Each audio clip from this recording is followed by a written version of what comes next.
Hallelujah, हर एक गूंगा बहरा अंधापन यीशु मसीह के नाम से दूर हो जाए। आपका वचन प्रभु जिस काम को करना चाहता है आज हमारे बीच में हर काम को करे प्रभु जी। पवित्र आत्मा प्रभु जी, हालेलुया, आपका वचन कहता है जिस प्रकार वर्षा भूमि पर आकर यूं ही नहीं लौटती, उस रीति से आपका वचन भी है और भूमि पर आकर हालेलुया हमारे बीच में आकर यूं ही नहीं लौटेगा। खुदावंद हम ऐसा विश्वास करते हैं। आज आपका वचन हमारे जीवनों में काम करेगा, हम ऐसा विश्वास करते हैं प्रभु। हालेलुया, पिछले 3 दिनों से कलीसिया के साथ उपवास और प्रार्थना में आपने बैठाया है प्रभु। ईमानदार लोग प्रभु, विश्वास योग्य लोग प्रभु जी आकर के आपके भवन में बैठ करके इस साल के अंत में कुछ बातों के लिए जब प्रार्थना करते हैं, हम विश्वास करते हैं वह बात आपको पसंद है खुदावंद। हालेलुया, प्रभु परमेश्वर आगे का सारा नियंत्रण हम आपके हाथ में देते हैं। पिता हमारे बीच में केवल और केवल हालेलुया आपके पुत्र यीशु के नाम को महिमा मिले, हम ऐसी प्रार्थना करते हैं।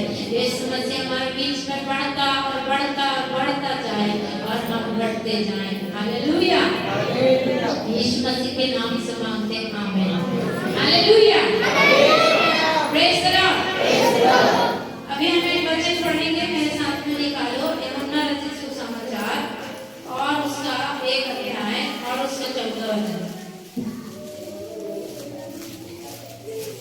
हालेलुया, धन्यवाद यीशु,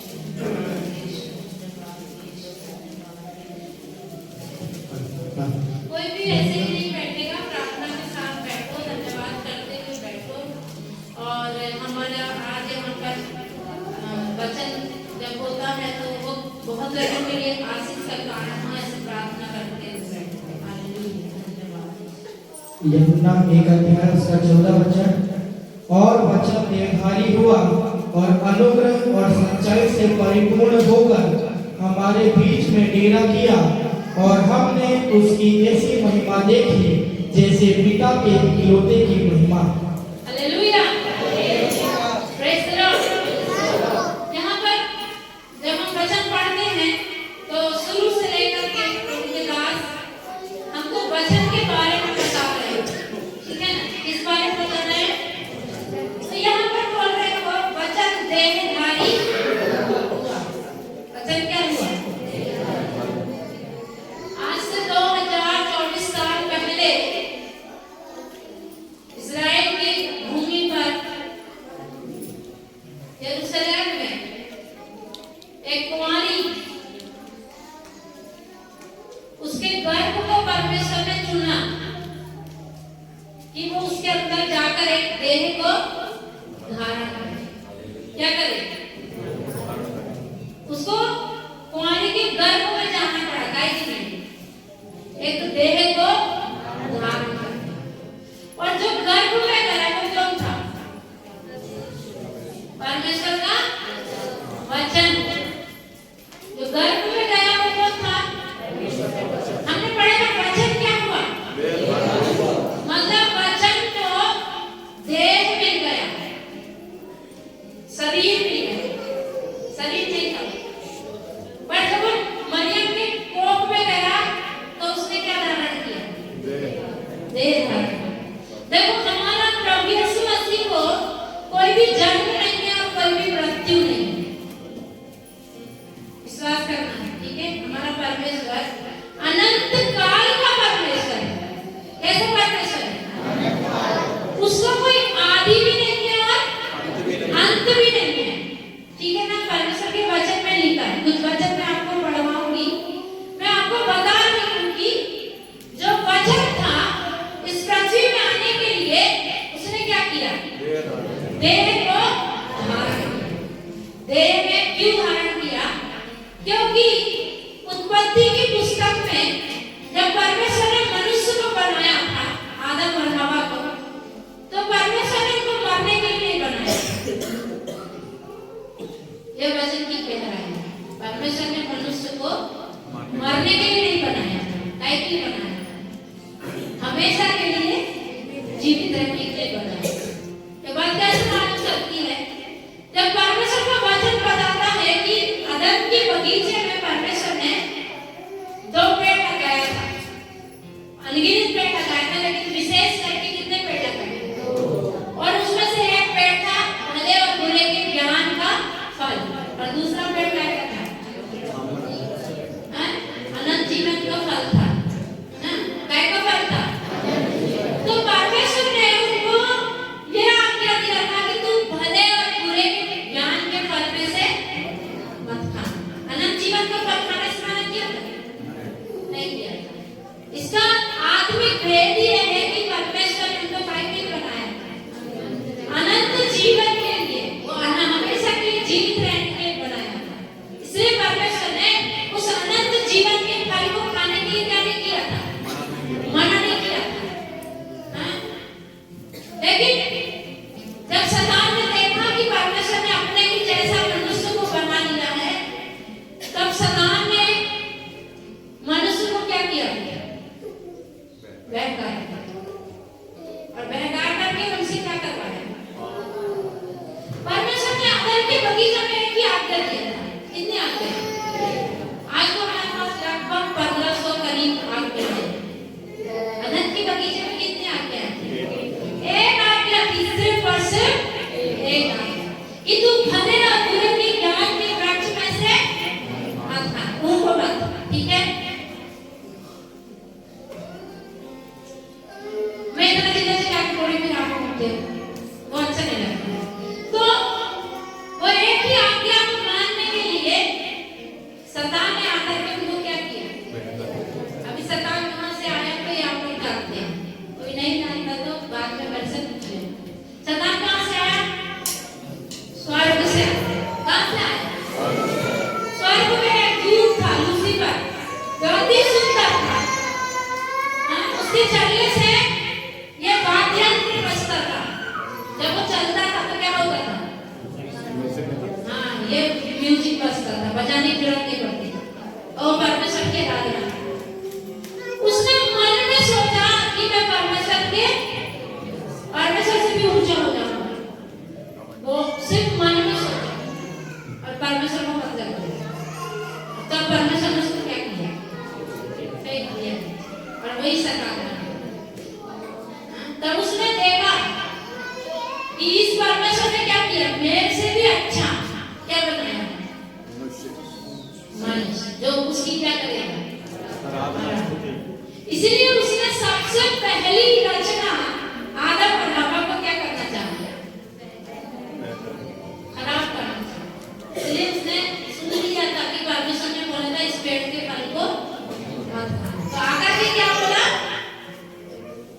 इस पेड़ के फल को तुम खाओगे तो कैसे हो जाओगे? परमेश्वर के बराबर हो जाओगे। अभी वो पहले कैसे थे? परमेश्वर के बराबर थे, कभी नहीं मारते थे। परमेश्वर उनके साथ रोज आकर संगति करता था। लेकिन शैतान ने आकर उनको क्या बहकाया कि तुम इस फल को खाओगे तो परमेश्वर के बराबर हो। और स्त्री बहन भी और खा लिया, है ना? और उस समय परमेश्वर ने जब स्त्री को और सांप को, शैतान को श्राप दिया, तब कहा इस स्त्री का वंश तेरे सिर को चलेगा।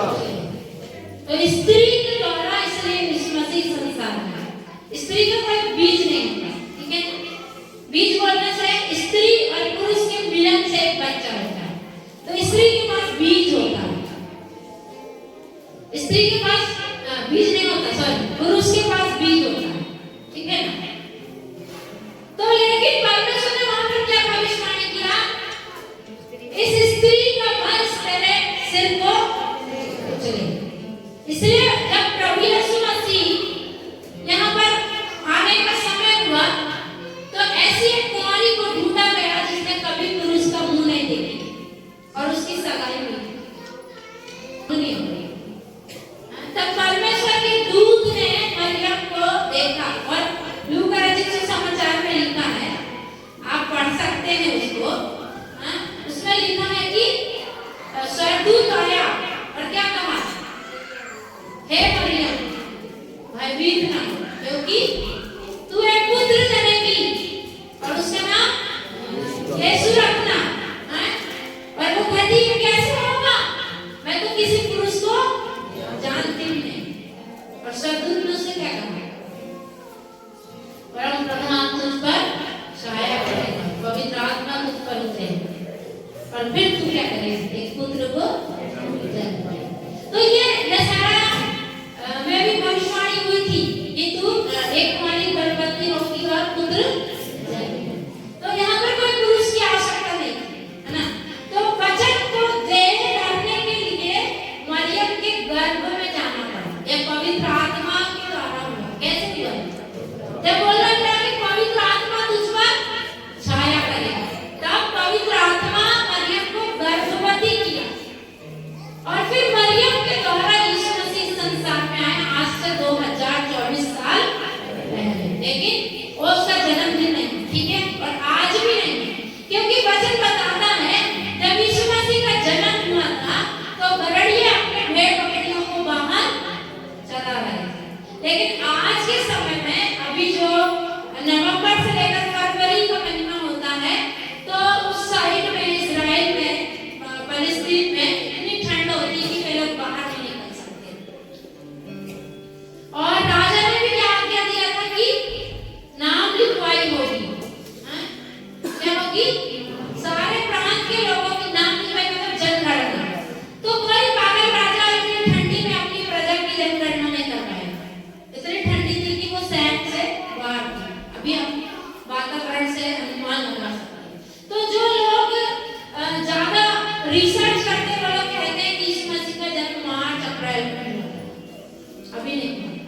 आज जो मना रहे हैं लोग 25 दिसंबर, ये तो सूर्य देवता का जन्मदिन है बोलकर पहले मनाते थे और दूसरे देश के लोग, और उसी को फिर ये रोमन कैथोलिक वालों ने क्या किया, अपना लिया और क्रिसमस बना करके मसीह जगत को दे दिया। और आज सारे मसीह जगत क्या कर रहे हैं?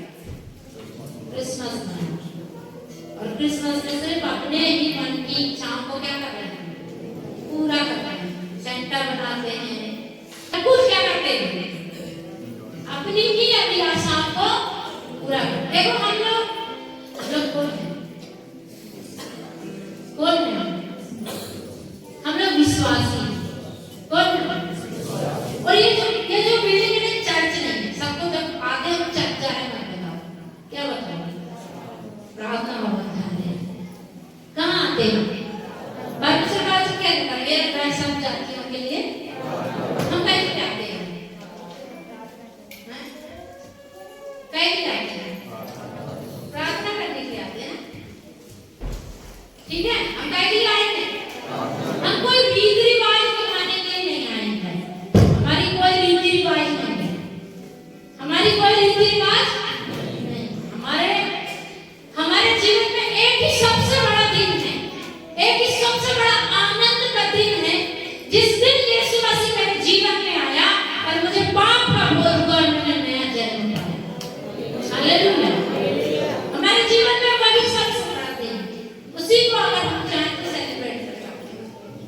यीशु हमको मिला ना, वो वचन जो आज से 2024 साल पहले मैंने कही कि मरियम के गर्भ में गया, और उसके गर्भ में कितने दिन रहा? 9 महीने। 9 महीने के बाद निकलने के बाद में 12 साल की उम्र में आकर के वो कहता है, जब उसके मम्मी पापा उसको ढूंढ रहे थे, जब वो लोग मंदिर में गए थे और वो मिल नहीं रहा था, 3 दिन तक नहीं मिला, तो उसके मम्मी पापा वापस आए और बोले कि तूने हमारे साथ ये क्यों किया? तो उसने क्या कहा? तुम मुझे क्यों ढूंढते हो? कि तुम नहीं जानते मुझे अपने पिता के घर में होना आवश्यक है। उस मरियम को फिर वो काना नगर में जब पहला चमत्कार किया, तो वो आकर कहती, बेटे मेरा डॉक्टर खत्म हो गया। तो वो उसको क्या कहता? हे नारी, हे महिला, मुझे तुझसे क्या काम? वो गर्भ उसने लिया था, लेकिन उसके जीवन में भी उद्धार का काम करके और फिर उसमें से अलग हो गए। 30 साल तक वो उनके अधीन में रहा, उनकी देखभाल किया। और जो रिसर्च करने वाले कहते हैं कि यूसुफ को जो है मर गए थे। जब यीशु मसीह 15-16 साल के हुए तब यूसुफ जो लोग जानते हैं कि यीशु मसीह का पिता है बोले करके, वो क्या हो गए थे?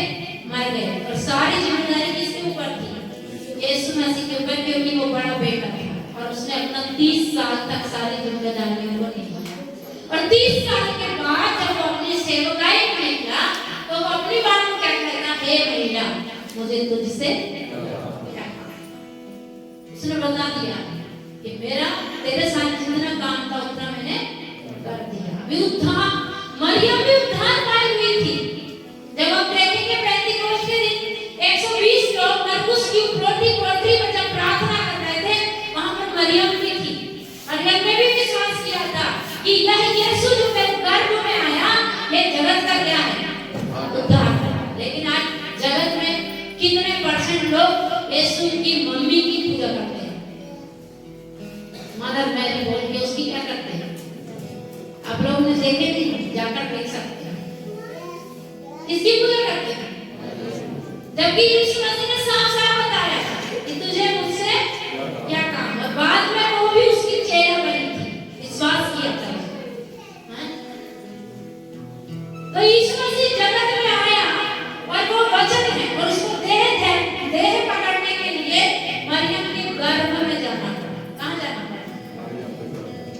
और 9 महीने वहां पर रहा, और 9 महीने के बाद वो बाहर आ गया, है ना, बाहर आया। कितने लोगों को ये खुशखबरी दी गई। लिखा है वो दूर से आए थे जो मजूसी, वो क्या लेके आए थे, उसके लिए उपहार लेके आए थे ना, बड़ी दूर से आए थे। उनको आने में कई साल लग गए, लगभग 2 साल। लगभग 2 साल में उन्होंने यीशु मसीह को देखा था। वे लोग तारे की दशा देखकर आ गए थे, क्योंकि वे लोग खगोल शास्त्री थे। वे लोग तारों को रीड करते थे। आज भी बहुत सारे लोग ग्रहों को रीड करते हैं। तो उन्होंने ग्रहों को, वो तारे को रीड करके जान लिया था कि जो जगत का उद्धार करना है, उसका जन्म कहाँ हुआ है।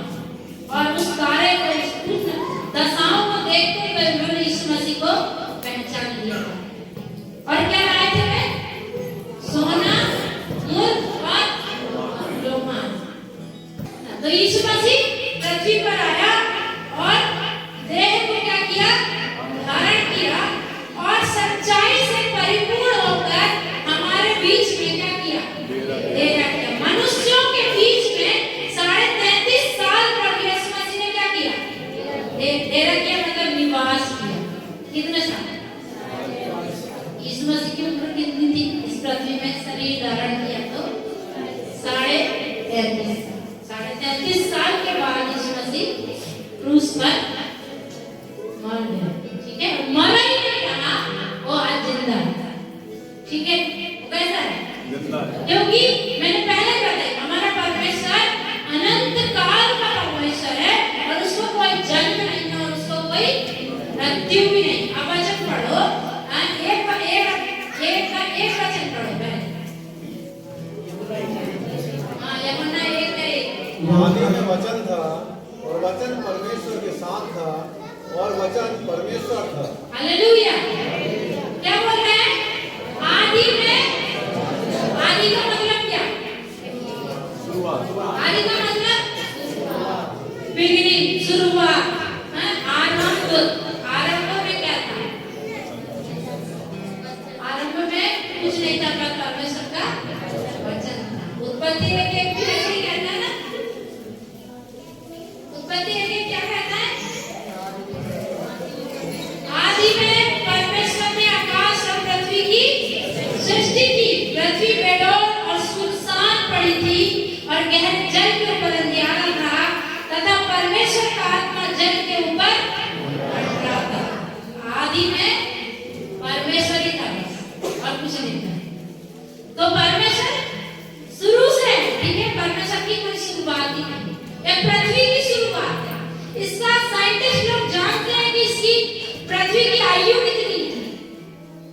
हम पिछले दिनों में नागपुर में गए थे, रमन साइंस सेंटर, तो वो बता रहे थे पृथ्वी की आयु कि पृथ्वी कितने साल से बनी है। लेकिन परमेश्वर की कोई आयु नहीं। कैसा परमेश्वर है? अनंत काल का परमेश्वर। आदि में वचन था, वचन परमेश्वर के साथ था, और वचन परमेश्वर। यीशु मसीह का नाम है वचन। यीशु मसीह का नाम क्या है? मेरे साथ निकालो प्रकाशित वाक्य 1 अध्याय उसका 18 वचन भी पढ़ो।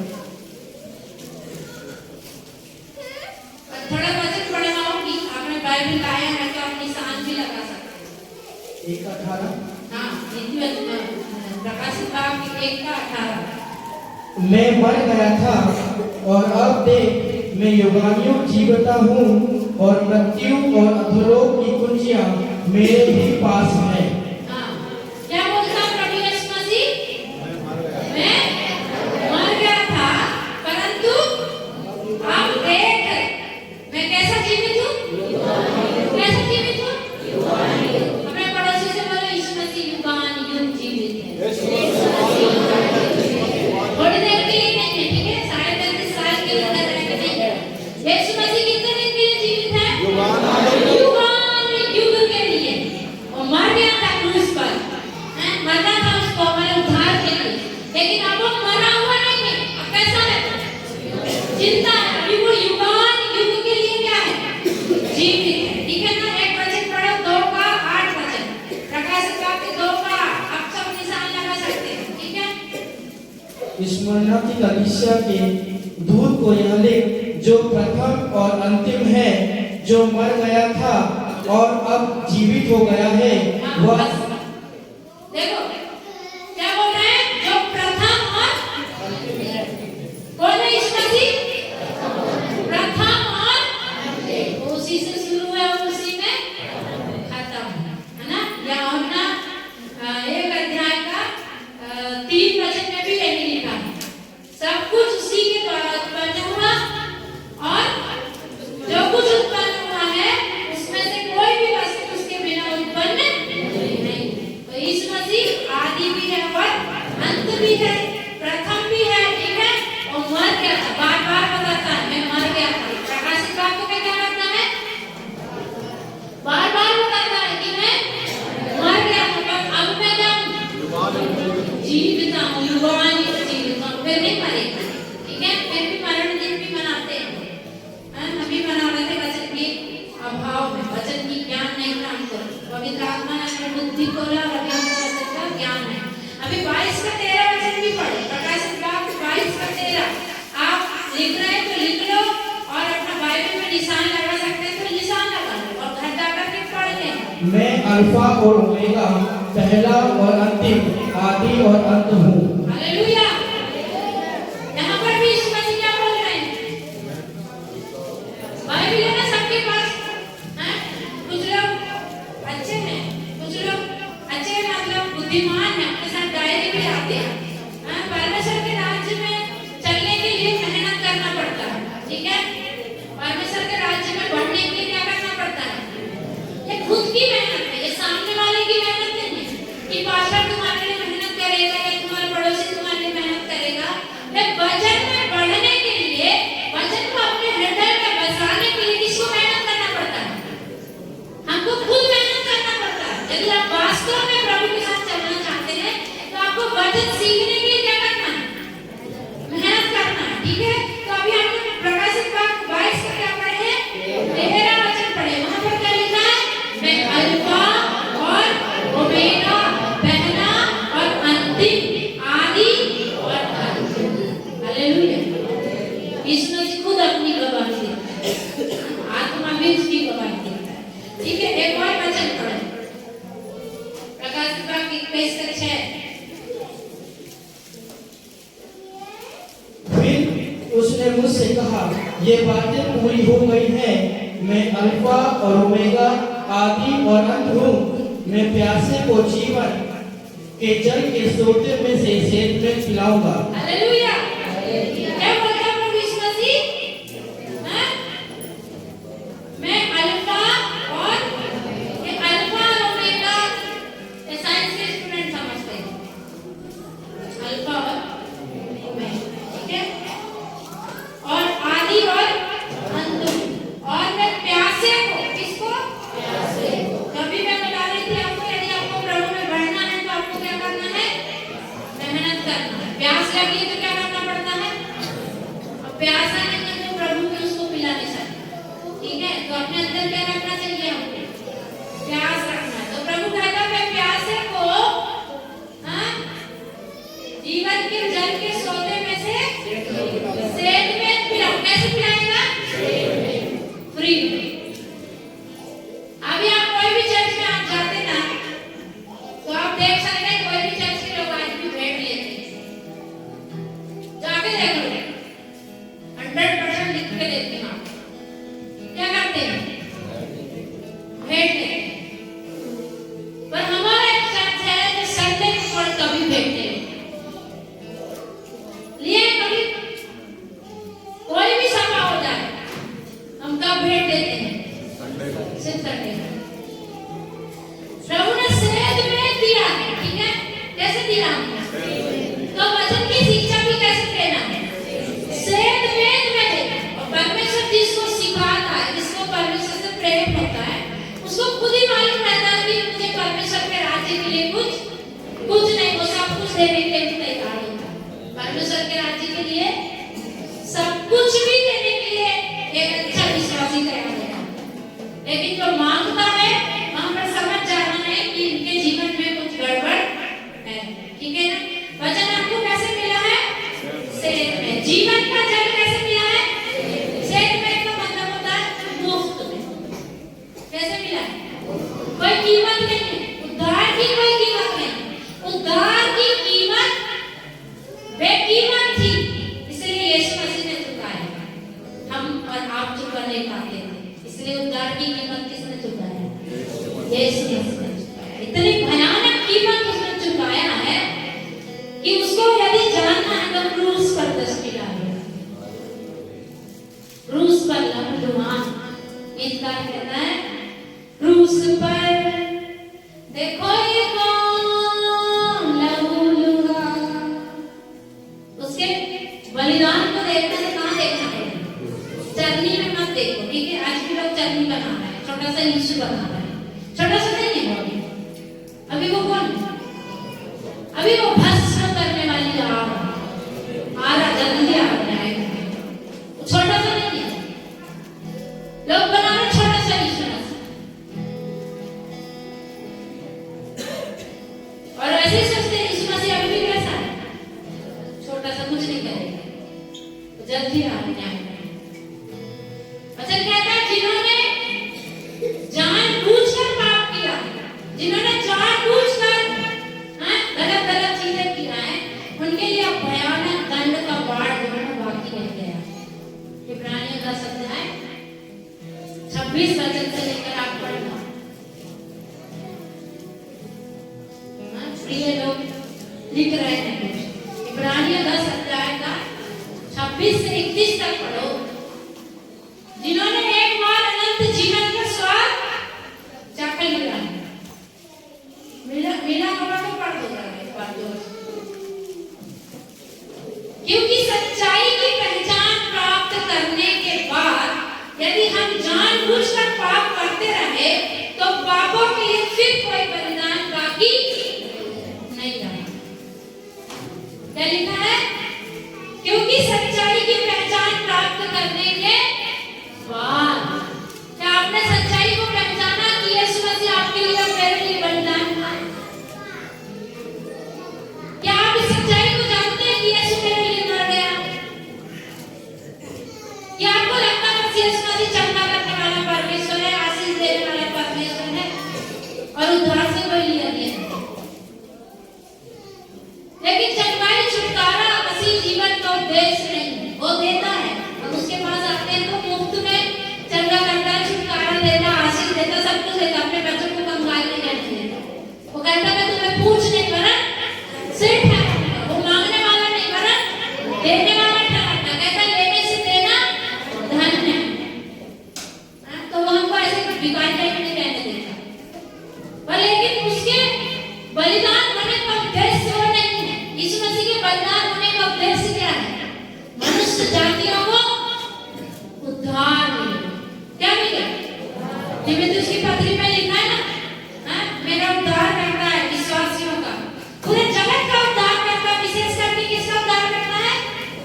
विश्वासियों का। यीशु मसीह पूरे जगत का उद्धार करता है, विशेष करके किसका उद्धार करता है? विश्वासियों का। तीमुथियुस की पत्री में लिखा है, ठीक है? वो भी आप पढ़ सकते हैं। अभी हम एक और वचन पढ़ते हैं, यशायाह की पुस्तक 44 अध्याय 6 वचन। मैं वचन कम पढ़वाती लेकिन आज मैं वचन ज्यादा पढ़वा रही हूँ। यहोवा जो इस्राएल का राजा है, अर्थात सेनाओं का यहोवा जो उसका छुड़ाने वाला है वह यूं कहता है, मैं सबसे पहला हूँ और मैं ही अंत तक रहूंगा, मुझे छोड़ कोई परमेश्वर है ही नहीं। हालेलुया। क्या लिखा वहाँ पर? मैं ही पहला हूँ, मैं ही अंतिम हूँ और मुझे छोड़ कोई भी परमेश्वर है ही नहीं। है ही नहीं। तो उसका इतने सारे वचन पढ़ाकर मैंने आपको यही बताई कि ना तो उसका जन्म का दिन है और ना तो उनका मृत्यु का दिन। इस संसार में बहुत से ऐसे ईश्वर हैं जिनके जन्म का दिन है, जिनको परमेश्वर ने डिसाइड किया कि इनकी देह को एक आत्मा देना है और उनका जन्म का दिन हुआ और बाद में उनकी मृत्यु का भी दिन हुआ। लेकिन हमारे यीशु मसीह को कोई जन्मदिन नहीं है और कोई मृत्यु भी नहीं। वो अनंत काल का परमेश्वर है, वो अनादिकाल का परमेश्वर है, वो आदि है और अंत है, वो अल्फा है और वो ओमेगा है और उसको छोड़ कोई और परमेश्वर नहीं है। हालेलुया। हमारे प्रभु यीशु मसीह को छोड़ और कोई परमेश्वर है ही नहीं। हालेलुया। Praise the Lord. तो यीशु मसीह वचन है, वचन ने क्या किया? देह को धारण किया और उद्धारकर्ता बनकर यीशु मसीह क्रूस पर मर गया। मरने के बाद तीसरे दिन जी उठा और जी उठने के बाद स्वर्ग में चला गया। अब वो वापस आना। तो हम क्या क्रिसमस की तैयारी कर रहे हैं कि हम यीशु मसीह के आगमन की तैयारी कर रहे हैं? कलीसिया का काम क्या है? यीशु मसीह के आगमन